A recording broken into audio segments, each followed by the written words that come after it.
is the standard version that you can download for free and use it. And there's the Pro version. The Pro version has additional features. So in the past, there were no Pro version. When I started to work with the XCTrack team, we decided to have a strategy. And the strategy was to develop a Pro version that will be included with a perpetual license on AirQ. And on their side, they could sell it also, sell the additional features. The idea is that everything that is really necessary is in the standard version, free. And as soon as it's something nice to have, not mandatory, then it goes to the Pro. So days after days, months after months, there will be more and more features in the Pro that you will not see in the standard version. Another thing to know is that you have two channels in terms of application. You have the standard one, and you have the beta channel. Basically, when there is new features, first it's put in the beta, and then in the standard when it's really robust. But by experience, and probably most of you have already seen that, beta is already very robust. There are very, very few problems with the beta. So basically, it's preferable to use the beta because it has additional features. Sometimes the standard comes at the same level, but then there is new features in the beta, and then whenever they are happy, then they put the features in the standard one. Very important, there is a full manual online on the AirCube website that, of course, anybody can use because it's the same XCTrack. XCTrack in AirCube and XCTrack you can download and pay on your phone. It's exactly the same thing, so there's no difference. The difference are in the configurations, but basically it's exactly the same application. As long as it's online, it's very easy to find information because in Google you can just put some keywords like altitude statistics, widgets, XCTrack, and you will directly land on the right page that explains the widget altitude statistics, right? So it's online, so it's referenced by Google, and it's very easy to get the information. So there are videos, FAQ, manual. Don't hesitate to look there because sometimes it's not necessarily obvious, so you can find the information there. So of course, I've written the manual together with the XCTrack guys. So it was not possible to just understand the things by my own. So that's looking into the code and working with the XCTrack team that I've been able to write the whole manual. So the very basic features that probably most of you know, but it's pretty nice to see it again. So first thing you need to know is that when you swipe down, you get the menu. Okay? If you turn left or right, you switch page, right? Then you have what we call the short click and the long click. In most of the widgets, there are different ways to use them. Either it's short click, you just click once. Sometimes some widgets require long click. So you need to put your finger on the widget for like 1 second, for example. If you take one widget that is called the vertical view, you can change the vertical view from the view that you have towards you or towards the waypoint. But then you need to keep your finger 1 second to switch from vertical view towards you, towards your direction, your bearing, or towards the waypoint. That's an example. For example, the people that use AirQ, the way it's configured by default is that if you want to turn waypoints to go to the next waypoint or the previous waypoint, there is a waypoint widget. You have to put your finger for more than 1 second, and then you switch waypoints. But for example, for the zoom, it's short click. So just one click, and I can zoom in, or I can zoom out. Okay? Then the fourth one is swipe up. So swipe up means that you are going to enter a special mode. So swipe down menu, swipe up, special mode that is called toggle map mode. When you are in toggle map mode, then you can move the map behind, that's one thing. As soon as you have the center within a given area, it gives you additional information. So if you have airspace, for example, you can move the map so that the center, there's a cross in the center. When it's on a given airspace, it will show you some information, like, for example, the frequency of the airfield to call, to make a VHF call, for example. Another thing very interesting to know is that when you are in toggle map mode, so swipe up, I'm in toggle map mode, then I keep my finger for 1 second. And then I have what we call usually a contextual menu. You have different things that you can see where you have put your finger. For example, you can add a waypoint to a route. You can say, I want to navigate to that point. Or you can also have the list of all the airspace that were where you have put your finger, and then have specific information for each of these airspace. Okay? So basically, just a quick reminder, menu, switch page left, switch page right, and if I go up, then I'm in a toggle map mode. Okay? 4 different types of going from one to the other. All of these can also be done through buttons. Sometimes you do not wear gloves that are touchscreen, so you can configure the buttons so that you do basically the same. Here, for example, there are 5 buttons, and they are configured so that if I do a short click on the plus, I'm zooming in. Short click on the minus, I'm zooming out. If I do a long click on the right, I'm turning page right. Oh, sorry, minus. If I do a long click on the plus, it's going on the left. If I'm using the F1, F2, I can do turn point next if I do F2, or turn point previous if I do F1. But many different things that you can configure. With any phone, you always have the volume button, so you can configure the volume button, short click and long click, to do some specific actions. They are always short and long, okay? Which gives more possibilities. How do you get off toggle mode? Just with the back button. So if you click on the back button, or usually the triangle in Android, triangle is back, then you go off the toggle map mode. So these are examples of buttons that you can use so that you have all these features without having to directly do a touchscreen thing. Of course, the more buttons you have, more interface you can do. So now, if we go quickly through the menu, first is navigation. So the navigation there, you have 4 modes of navigation. Okay, so swipe down, menu, navigation. Then you have 4 modes. The first mode is go back to takeoff. Then you have triangle mode. You have XA route or competition. So they are the 4 modes. But we will come back later on the different modes. Then if you see afterwards, the second menu is track logs. So track logs is all your tracks, all your flight you've done. You have track logs. And when you go into the track logs, you see that when you click on one flight, you have 3 tabs. The statistic, you have the tabs with the route, the kilometers that you have done with 3 turn points, and you have the link to your XContest account.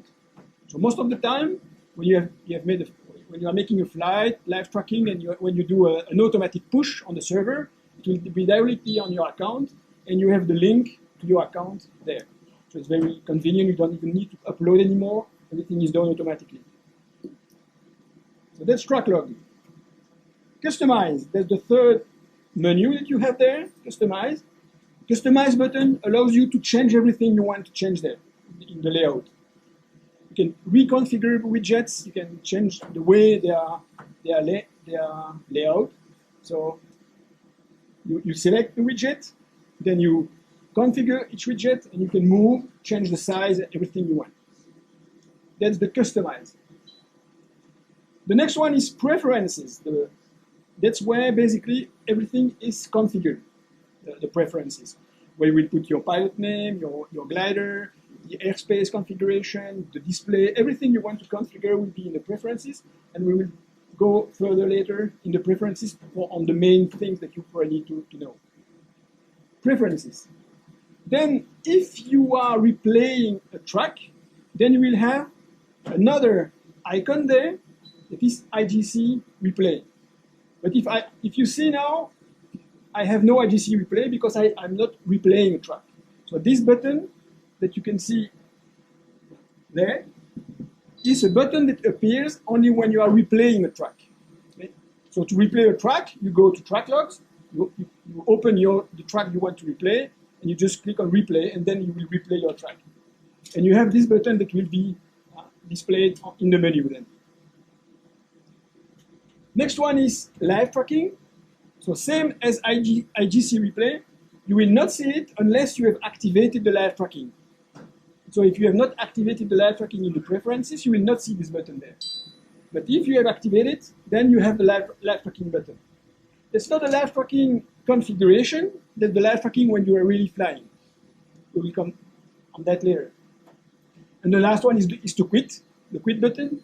So in order to really quit the application, you need to do menu, quit, and then you really get out of the application. Because if you just push on the circle, regular circle, it doesn't quit, so it's still running. Okay? Still running means that it can keep using some energy if you want to store it for a couple of days or something like that, and then you take back empty. You know? So you have to really quit it correctly if you really want to quit the application. Yeah, that's what I just said. So navigation, just to come back on the navigation parts, you have these 4 types of navigation. Back to takeoff, triangle closing, waypoints, and competition tasks. And there is one more thing to know on the upper right, which is waypoints. That's where you will configure, let's say, your waypoints. That's where you will make sure that your waypoints are activated on the waypoint on the upper right. So there aren't many things to say about the 2 first, triangle closing and back to takeoff. This waypoint XC navigation is now also a kind of route. So like if you want to make a route with passing through different waypoints, very similar to competition task, but it's easier. So you just add some waypoints, and then you will have a route to follow. The difference is it's easy to configure, but as long as you have not configured a circle around, it will not switch automatically to the next one when you have reached it, more or less, because you never reached the exact point. So you will have to manually go to the next one with the widget or the buttons if you have configured the buttons. But it's much more easy to configure. You just put one waypoint and then to that one and then to that one. You can do it either on the map or through waypoints that are already there. And then you have your route. It's very, very easy to configure. But it will not switch automatically. While on the competition task navigation mode, big difference is then you will define a circle, and as soon as you have entered into that circle, then of course it will switch automatically to the next one. There are other things to configure, like time, the start, the end of the task. But basically, if you just want to do XA and go through different waypoints, it's probably preferable to use competition task, so it will do automatic, and you don't need really to consider the time as long as you are after the start, which is by default noon. So when you click on waypoint, that's where you can configure different things related to waypoints. That's where you can either import a waypoint files or at least activate it. So when you download a waypoint, you put it in the waypoint XCTrack subfolder, and then you will see it there.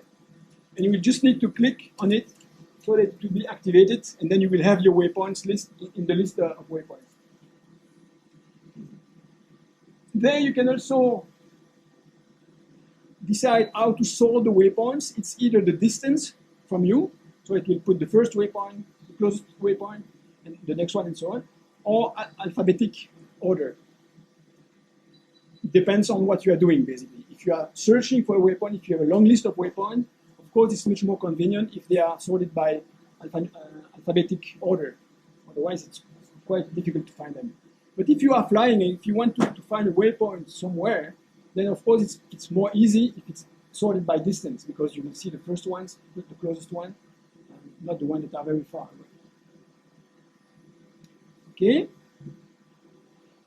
So that's for the waypoints. Any question on waypoints? Quite basic. Okay? For track locks, when you have your tracks, you just click on the track locks you want to see. Then you have these 3 tabs.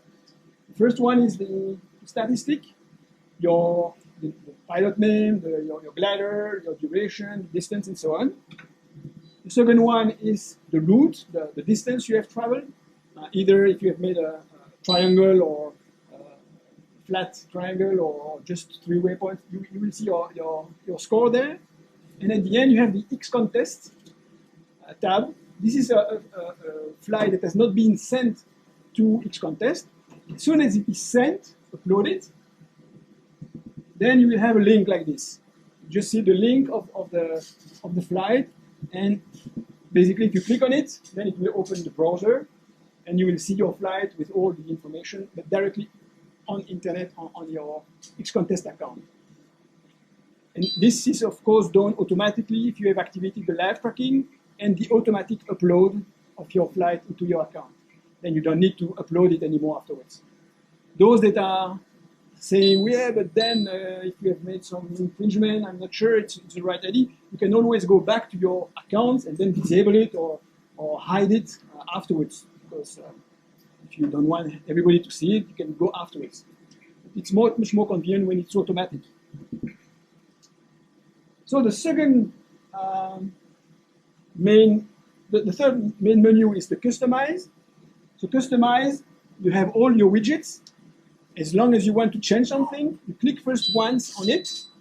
It will select the widget you want to configure. And then basically you can either reconfigure the widget, the size. You can move it. So if you put your finger in the middle and keep the finger on the screen, then you can move the widget. I don't know if you can see from the back. But so basically when I'm in customize, I select it. And then I can, like this, change where it is located. And if I put my finger on a corner, then I can change the size of the widget. Okay. Once I have selected it, if I click in the center, then I enter the configuration part of the widget. And then you have many things that you can configure depending on which widget we are talking about. Or if you have selected it, you can also click on configure, and then it's the same than clicking in the center. Okay, so I just put it back a little bit like it was. Second thing is that when you are in that customize menu, if you click on the upper left, then you can find a list of widgets that you can add to your layout. So there are many, many different widgets. Some are pro, so only those that have pro can get access to them, and others are just available for everyone. Preferences. Maybe any question on layout and customize or track logs? No? Everything is clear so far? So preferences. I will not pass through everything, but probably the main thing that are the most important thing. So that's where you put your pilot information. Be careful that login and password has to be the same as your XContest account, and always check that you are logged into XContest when you have put your password and pilot login, so that you make sure that you have made the right link. Because sometimes we don't remember exactly the password, and there's a password problem. Always. Yeah, it's very often occurring. Aircraft, just put your glider. One thing in the aircraft that is important is the glide ratio and the trim speed. So these information are taken into account for the calculation. So make sure that everything there corresponds to basically what you think about your glider. Then let's go to live tracking. So live tracking, as long as you have an internet connection, you can be live tracked. It's a feature for security and for other reasons.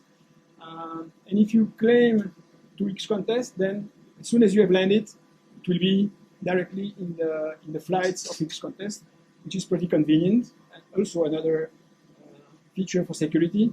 If we don't find you, you can find your flight, you can see where you have landed, and of course it's more easy to find you. With live tracking, it's only to XContest? Yes, it's only to XContest, but you can use on your phone other app that could be on other live tracking if you want, in parallel. Oh, sorry, not related. Hey guys, if you're using a phone, can you turn it down, please? I'm thinking really just a button on the side of your phone here turns the volume down. So it doesn't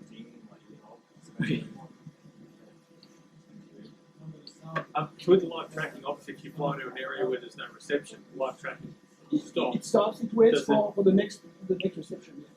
Oh, But, and then it will save everything. So there will be no hole in the live track in your track. So as soon as you have back some network, then it will send the whole stuff, and the link will be made and with the whole stuff. In that live tracking menu, that's also where you can configure the message, the quick messages.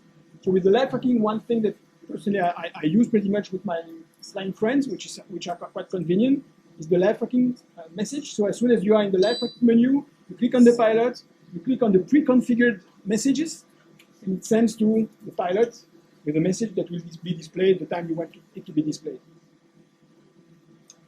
Airspace. Can you turn that off? Done. People can't message you if someone's spamming you while you're flying. So, sorry, with the noise there, I cannot hear you. If someone's spamming with messages while you're flying, can you turn it off to prevent someone sending a message? No, there is no way to turn that off, but of course you know who is sending it, because there is always the name of the person. Do you sometimes get spam? Yeah, I've had random messages from someone I don't know who they are. Because I'm using live tracking for a long time. I've never received any message from anyone. So maybe.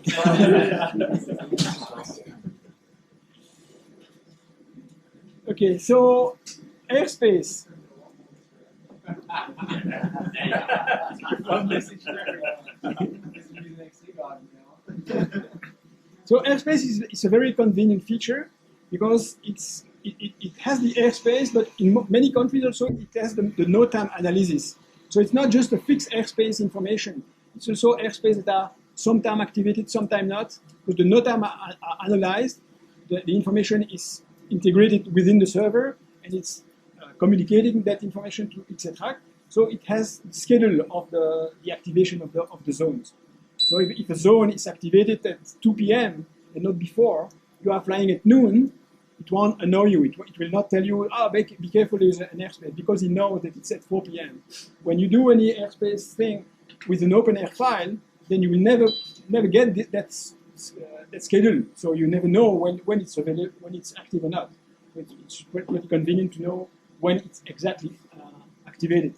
And 15 minutes before it's activated, XCTrack will tell you, it will say activated in 15 minutes, then 10 minutes, 5 minutes, and then it will activate. And it was gray in the past, and it will become red, and then you will know that the airspace is activated. So whenever you travel somewhere in a different country, to get the airspace, you just activate the country, and it will download the airspace, so you do not have to bother with that. How do you know which countries that automatic will work? You will always see NOTAM on it. So if you see NOTAM, it means, like Australia, I see airspace and NOTAMs. That means that it will analyze the NOTAMs, and it knows when airspace is activated or not. There are some countries where NOTAM is not indicated. Then you have an airspace, but it's not interactively, dynamically changed based on the NOTAM analysis. So with airspace, sometimes you can download a specific airspace for a competition that might have different boundaries or something set up. Yeah. If you activate that file as well as your automatic file, does one override the other, or do they appear together? It will be added. So you can have the automatic airspace and then have another one, but that it will be added. So if you have an airspace that is normally not active based on the automatic thing, but then in the open air you have downloaded that airspace, then it will be active. It will become active because it doesn't know which one to take into account. If you have such file, then you have to put it in airspace subdirectory of XCTrack, that open air file, and then you can easily in the file, you can activate it. You just click, then you activate So it. for instance, here we've got 8,500 feet till class E, so that for this comp we're allowed to go to 10,000. If you have the automatic one deactivated, at least then you won't get an alarm if you go to 9,000 feet. So you're saying with the competition's got an exception to go higher than the standard airspace. You will not know it. It will tell you already at 9,000. Yeah. And then, So you need but to you deactivate, know, you need to yeah, untick yeah, the normal airspace and only tick the competition airspace. yeah, that's in the activate tab. In the activate tab, you will see all the different airspace, either the one coming from the open air and the one coming from the automatic XCTrack thing. Then there you can click on it and say disable for the day, for example. And then it will be disabled and it will only take into account the one from your open air.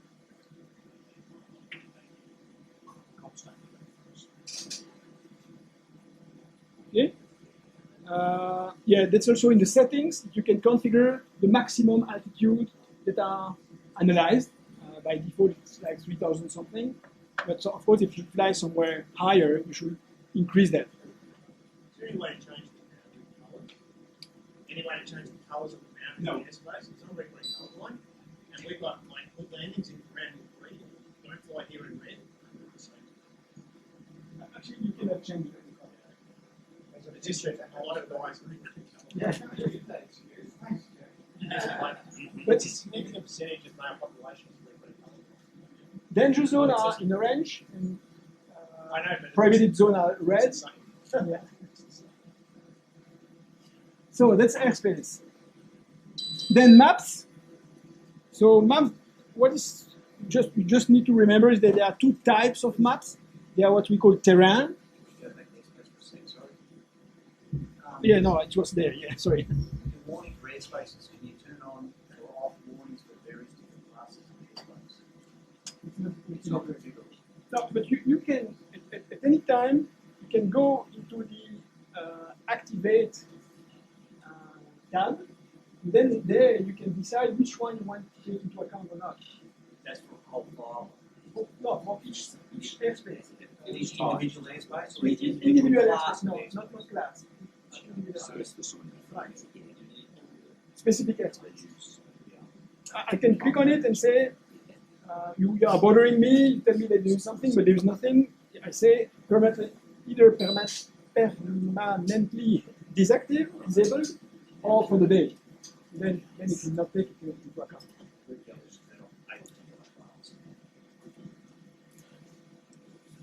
Okay? So maps, so two types of maps. Let's say maps, but it's already maps. You have the terrain. Terrain is the ground altitude. Okay? And the road maps, the road maps is with roads and many additional information that are quite useful. Terrain is very easy to download. You just click on the country and refresh, and then it will add all the terrain. For road maps, it's a little bit more tricky to add them, but usually, at least for those that have Hercule, it's pre-installed, and for the others, it's quite easy. You go to the map manager. One thing important to remember, when you are in the map manager, you need to click on, so you will get into an internet page, and then you need to click on the plus sign, and then install others. That's written actually in the instruction. So you go road maps, manage maps, and then here in the bottom there is a sentence that says if you want to add a map, you need to click here, and then click on install others. So if I click on it, I'm reaching an internet page. I'm not sure if I'm connected. Yeah, connected. Yeah. So I'm reaching an internet page. And then here I will have a list of countries that I can download. So let's say I want to add, I don't know, anyone? Not anyone here. No, but it's already there. So, and basically you have all the list of countries, and you have a plus on the left.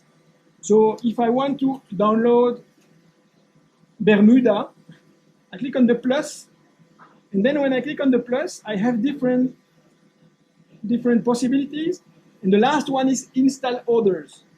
If I click on install others, then everything will be done automatically. So it will download the map, uncompress it, select the right file, and everything will be done automatically. If you do not do it this way, then you need to download the zip file from the website, uncompress it, find the right one, put it at the right place, and so on. It's more complicated. The easiest is to really read the small sentence and do exactly the way it has been written.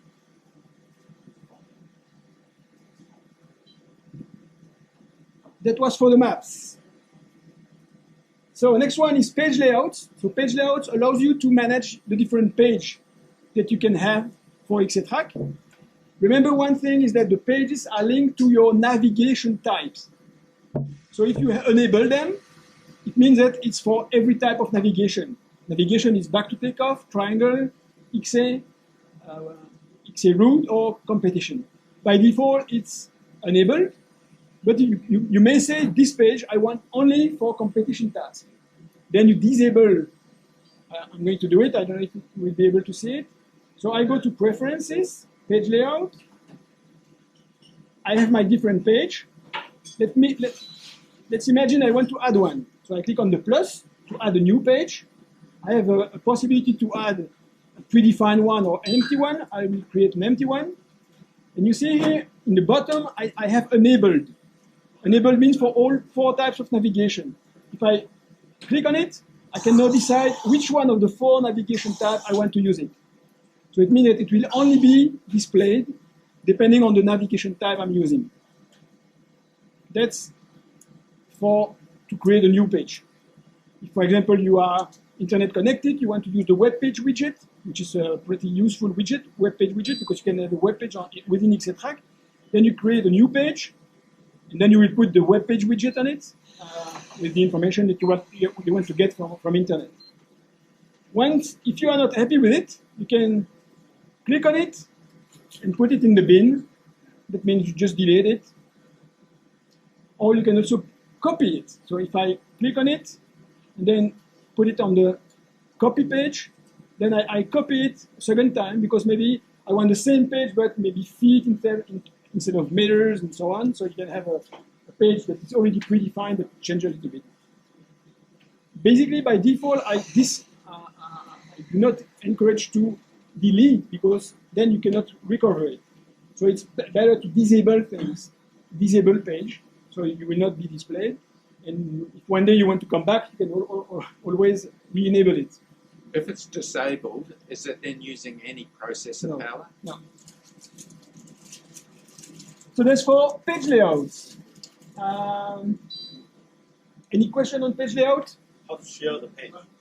How to share the page to the Yeah, that's a feature that is linked to test and debug in the menu, in the preferences menu.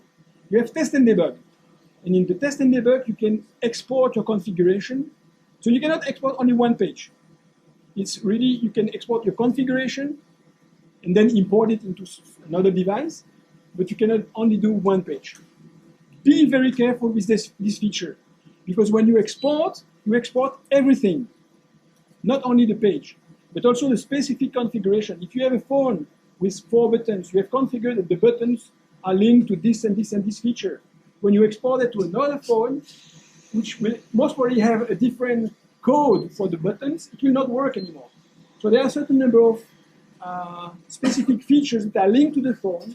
So usually I discourage people to export and import because then you are going to make some mess.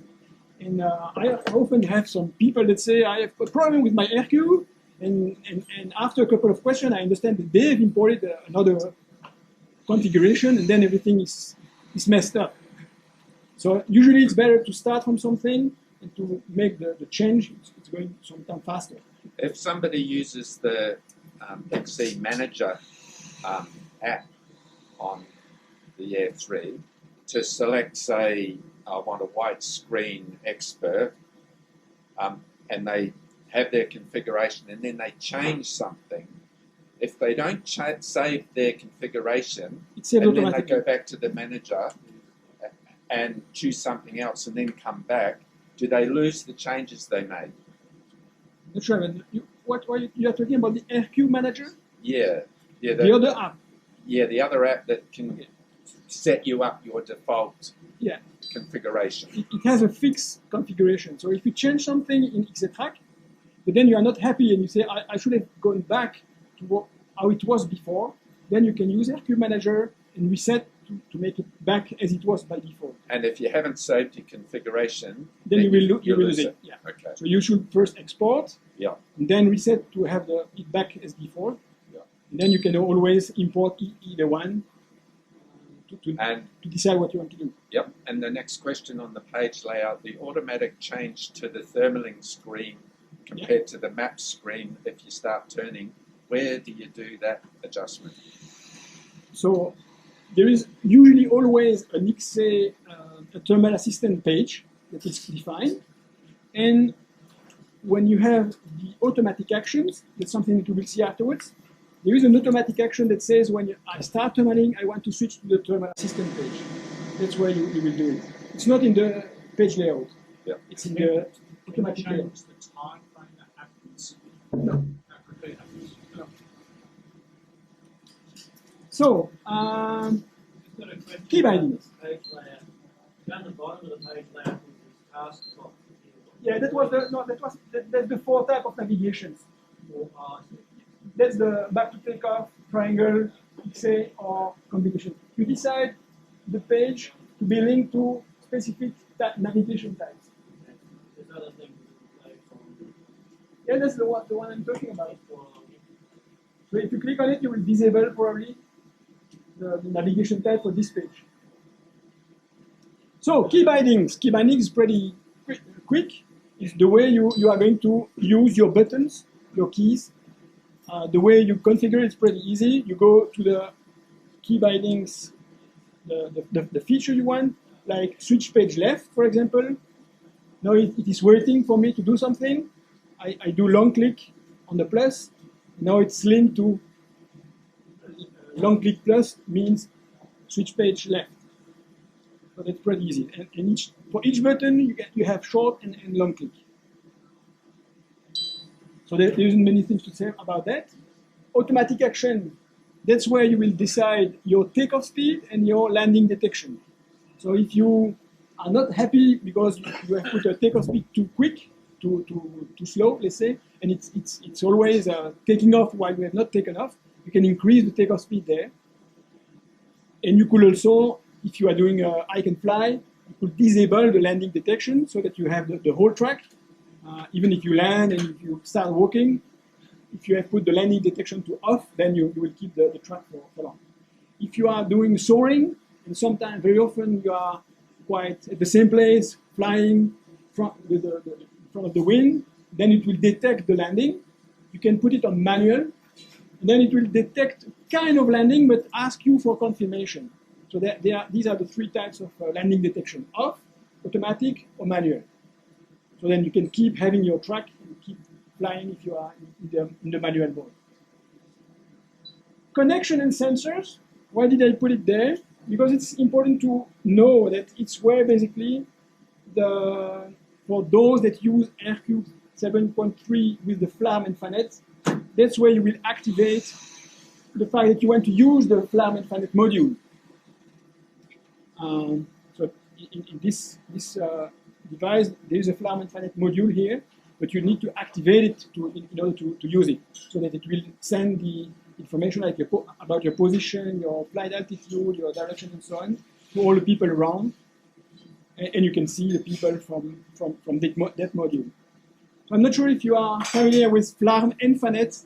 That's two different things. So basically there are, let's say, three things to understand: live tracking, FANET, and FLARM. These are three different things. So live tracking we have already discussed. That's based on internet network. You share your position to others. You see the position of others on your map. That's pretty convenient if you fly with other people. As long as there are other people flying, you can flag them in the live tracking menu, and then you will see the whole track on the XCTrack map.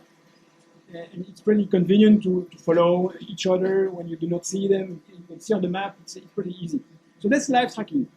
That includes messaging. But you need internet for that. You need to get a connection with internet. Then you have the FANET. FANET is basically a live tracking without the need of internet. It's based on a radio module, so it works only when you are quite close. But there is still a replication mechanism, so that if other people receive FANET, then they can also send the information from the other people around to the others, even if they are not directly reachable with each other. I'm not sure if I we understand. Well, that works on airplane mode, doesn't it? On airplane? On airplane mode. If you have your phone on airplane mode. I was flying in New Zealand recently and I could see the sailplanes. Yeah, so sailplane is mainly FLARM. It's It's not FANET. They do not use Oh, FANET. FLARM. So FANET is live tracking without the need of internet, is to see people, to be seen by people around, but the gliders usually, the sailplane usually do not use FANET. What they use is FLARM. So FLARM is flight alarm. Basically, it's the same radio module, but it's a different protocol, so it sends also your information about your position, your speed, and so on. But the main goal there is not to have live tracking. The main goal is to be seen by sailplane, so that if you may risk a collision, then they will see you, they will have a warning, say, hey, be careful, there is a risk of collision, and then they will drive somewhere else. It's like a radio, let's say 15, 20 kilometers, something like that. 15, 20, it's like radio. As long as you have nothing in front, then it can be quite hard. But if you have a mountain, then you will not see it. FLARM and FLAMET in Australia, is that correct? These are part of the mixed messages. So yeah, I have difficulty to understand. I'm just saying mixed messages and the frequencies occupied in Australia can't actually use those letters. The 806 something? Yeah, is that, I don't know if anyone knows anything more about that, is that used freely used in Australia? Yeah, the specific frequency has been decided based on what can be used. So FLARM works worldwide, but the frequency is different in Australia from Europe, from other countries.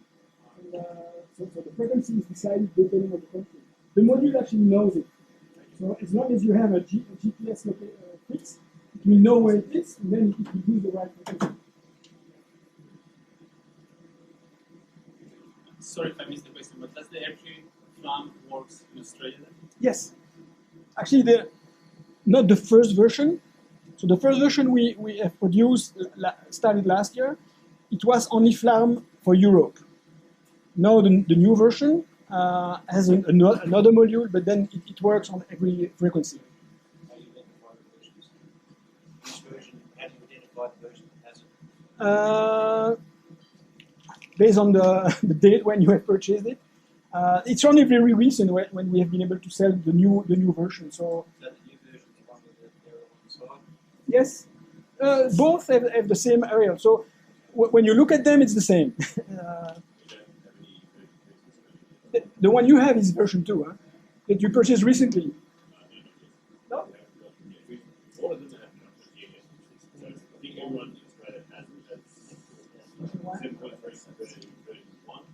So Yeah, maybe one thing maybe to also know is that for version 1, normally you have to upgrade the firmware of the module every year. That's a need based on FLARM policy. And if you use the latest one, the latest firmware, then you will get the use of FANET worldwide, including Australia, but not FLARM. You will have the frequency that will change for FANET. How do we get FLARM? I'm working with XCTrack for that. I was working with XCTrack for the version 1, and that's the relation between XCTrack and FLARM that has to manage that. So it's a license problem, and, but most probably they will make some agreement, and then we will be able to have the new firmware, and most probably it will also work for FLARM with version 1. But currently it's not the case.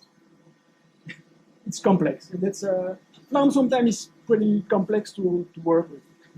So if you've got an old Air3, can you upgrade with the antenna? Can you then later upgrade the firmware when you sort it out? Right now, you can upgrade and have FANET for Australia, which was not the case before. It was So only you EU. can upgrade it No, now? no, you can already, Okay, but not yet for FLARM. right. Right now, it's still 868. I hope that it will be also upgradable in the future to also get FLARM additional frequency. But with V2, it's already FLARM and FANET both for all frequencies with V2.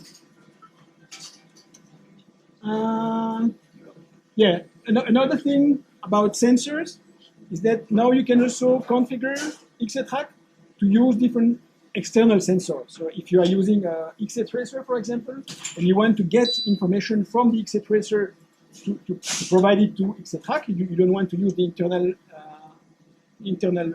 pressure sensor, then you activate that into the external sensor, Bluetooth for example, and then it will grab the information from the sensor. Be careful if you do competition, because as soon as you use an external source, then the IGC generated by XCTrack is not valid anymore for competition. Because the IGC has to be built by the program that is directly using the pressure sensor. But of course, you can have the IGC from the XCTracer if you need an IGC that is valid. Okay? So that's connection and sensors. On the barometric device in the Air3, is it like one of the best available? Or? The pressure sensor? Yes. Yes, it's the MS5308, which is Okay. the most ideal pressure sensor you can find. Most expensive also, but most ideal, yeah.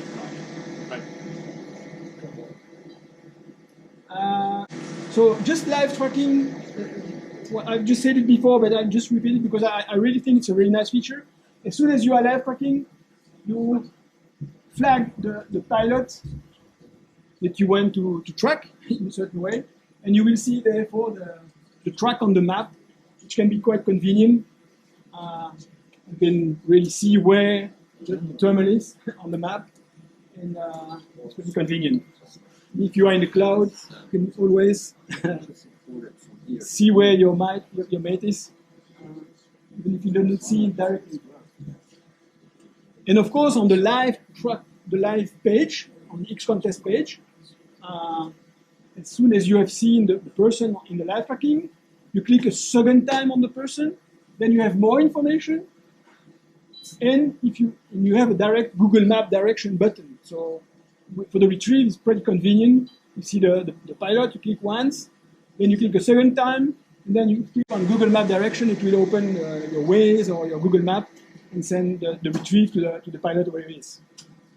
The fact, of course, that you can also flag it and see the altitude means that it's pretty convenient, because you know if he has landed or not. As long as he has not landed, you will not necessarily go directly to where he is, but maybe only in the town close to it.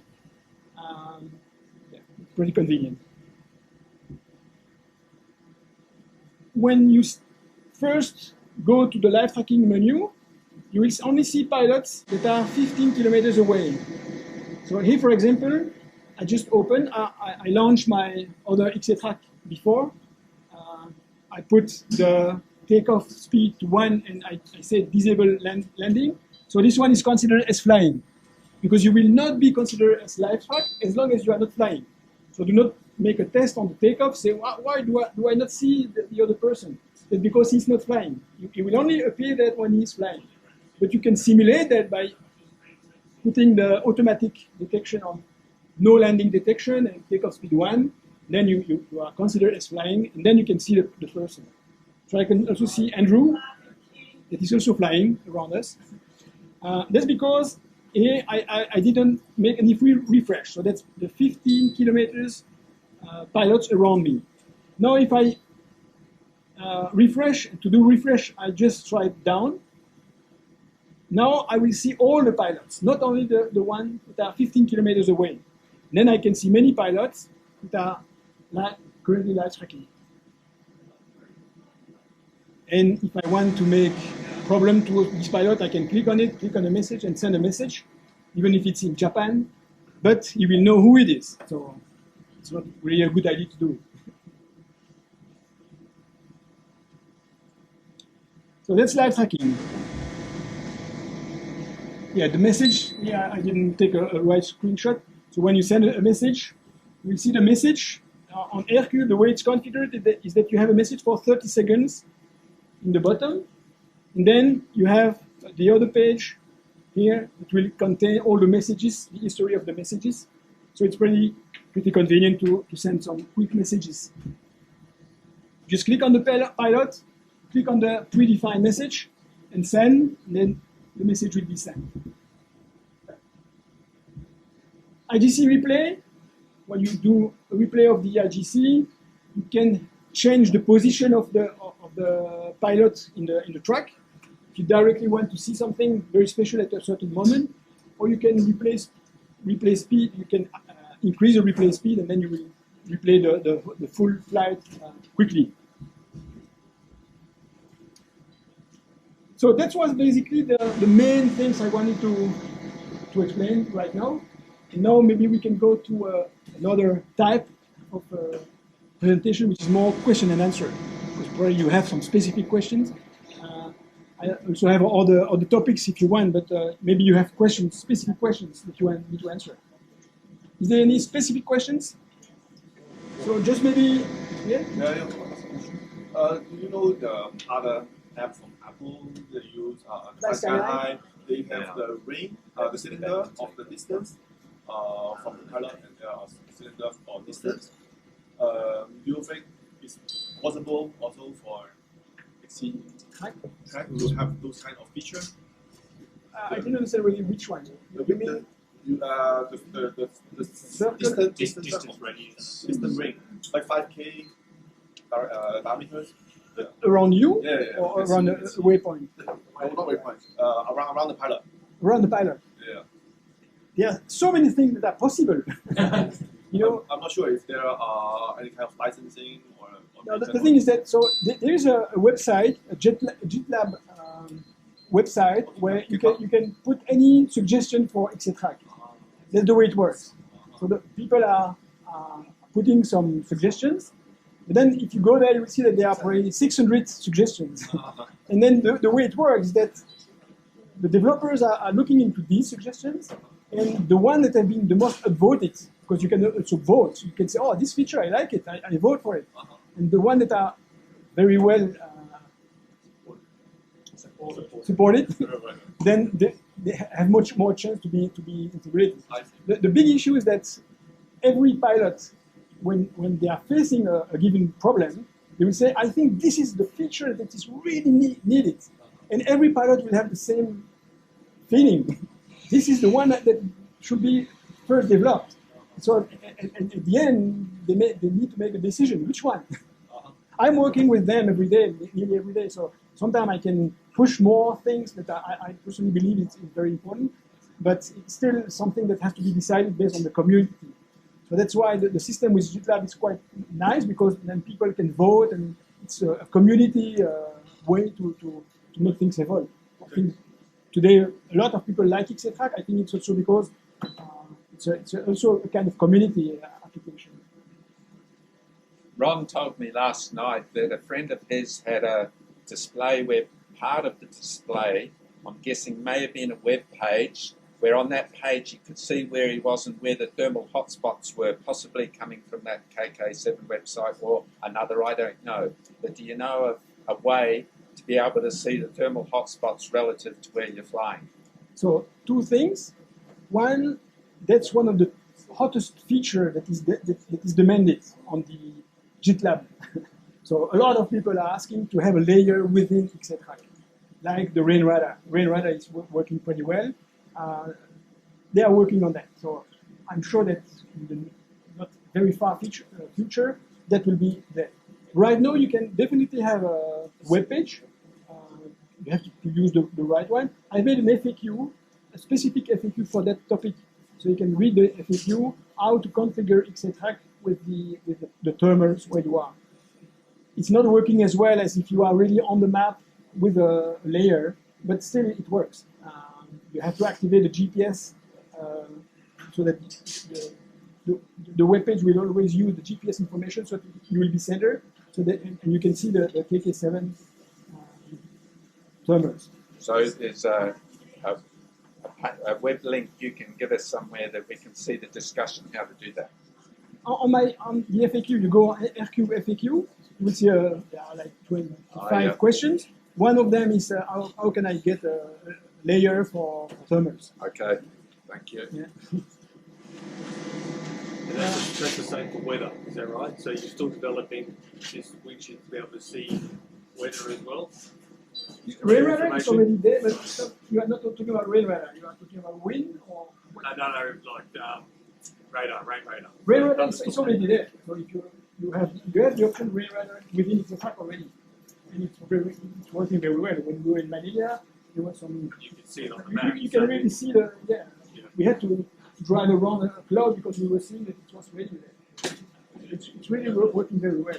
How do you put the rain radar on? You activate it in the widget. So when you have the XA widget or the task map widget, the map, then you go to the configuration of this widget, and then you can activate rain radar. It's a pro feature.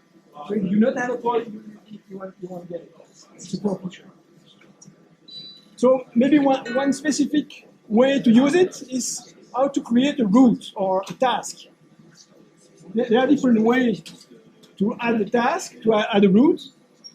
So the easy way, when somebody else has already made a task, you can generate either a QR code or you can generate a cloud small, how do they call that? No, that's a check.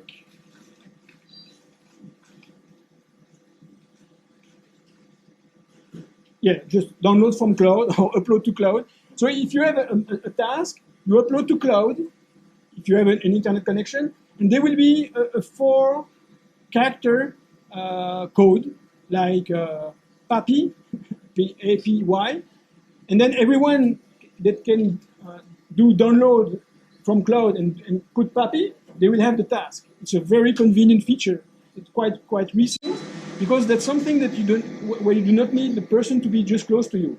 QR code is nice when you are close to each other, so that you can scan the QR code. But with the cloud, it's even more quicker. Just one that is doing upload to cloud, you have the code, and even on the radio, if you have forgotten to put your task, you are flying, you could also get your task with the cloud. So it's pretty convenient. So QR code, cloud sharing, or you can create the task either by selecting each waypoint one after the other, but you can also do it on the map. So if you are creating a task, not a competition task, but you want to make your own task, you just go toggle map panning, click where you want to turn around, and then add the waypoint to a route.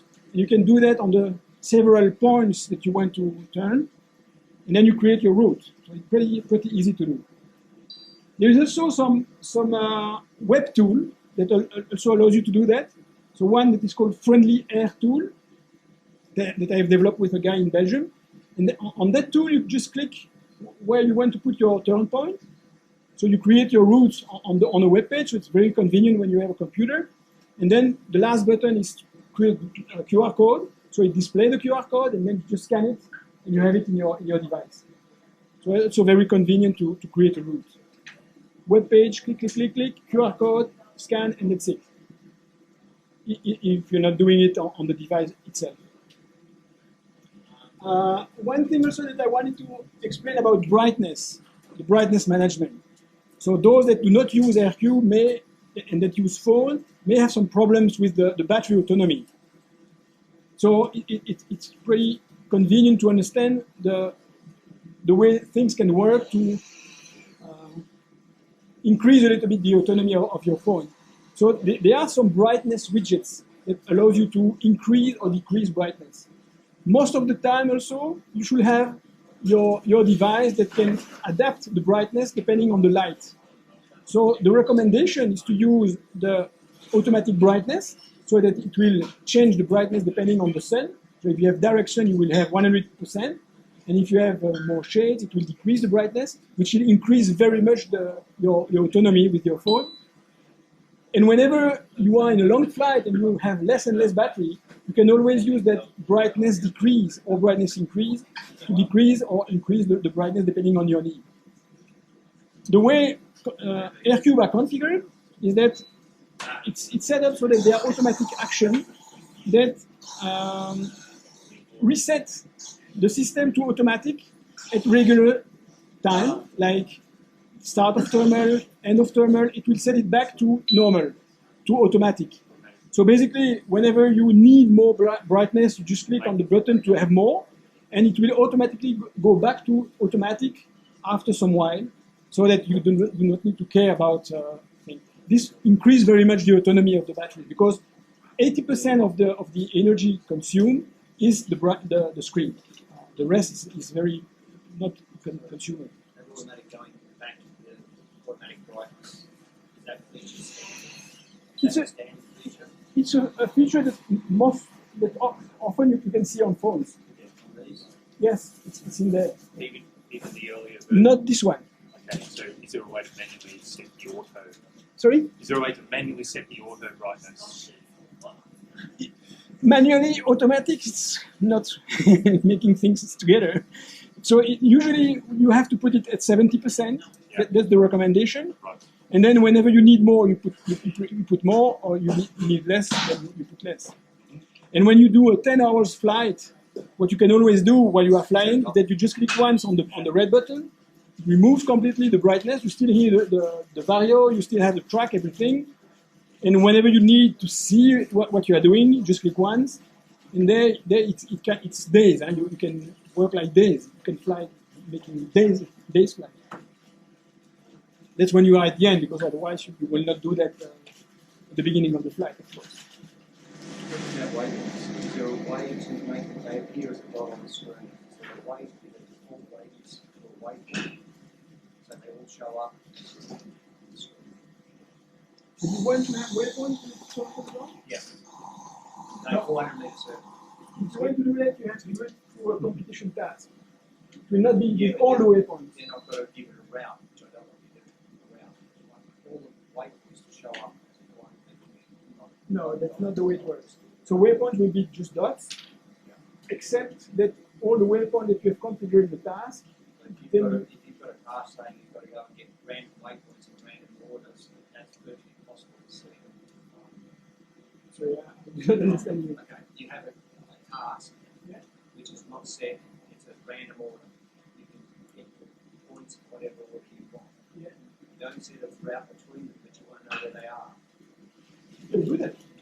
It's like many waypoints, you don't need to pass. Yeah, but they're a dot, you can't see them on the screen. No, but if you have put as a task, then you No task. This is a special competition where you're given a list of 50 waypoints, and you go and get as many of those waypoints in any order.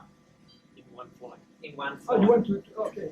And you've got to get within 400 meters of them, and then you can go to the next one. So that's a special navigation that does No, not it exist yet.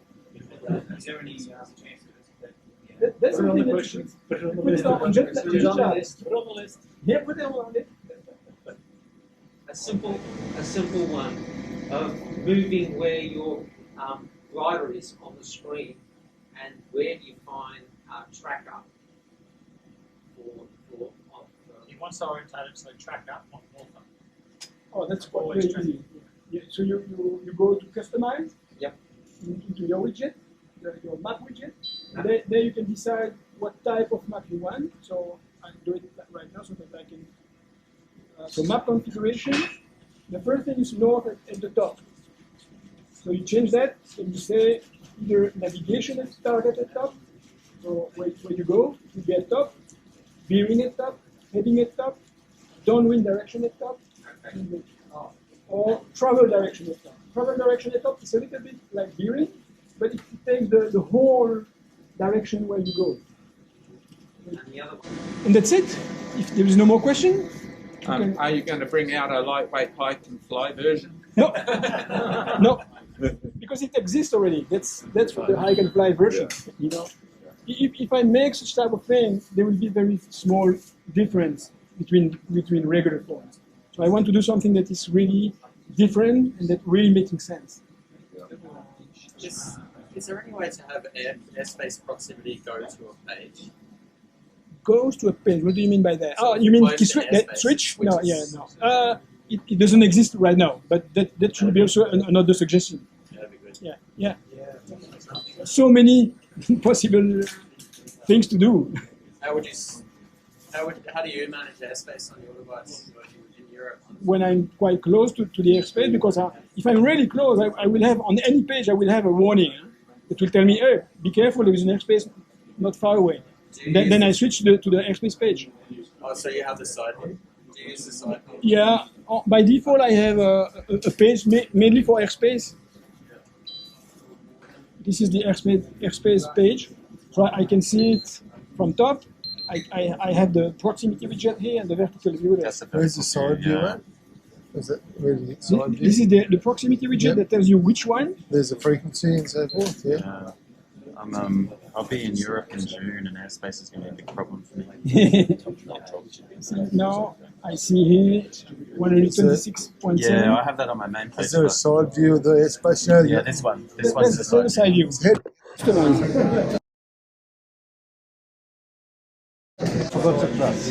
Yeah. So if anyone is interested by an aircube, ask Wally. Wally is the guy. Thank you.